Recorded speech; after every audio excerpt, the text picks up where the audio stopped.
মদিনার কোনো এক পাহাড়ি অঞ্চলে একজন রাখাল ছাগল চড়াচ্ছিল।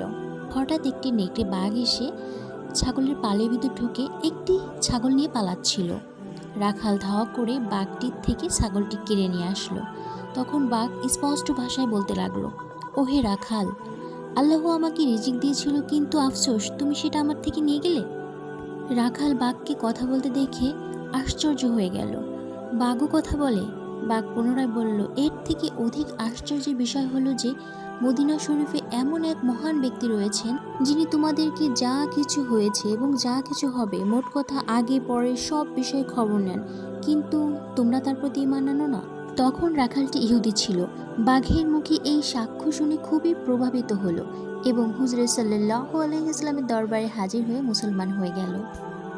একটি পশুও মহানবী সাল্লাল্লাহু আলাইহি ওয়াসাল্লামকে চিনতেন, বাট আফসোস মানুষগুলো চিনত না।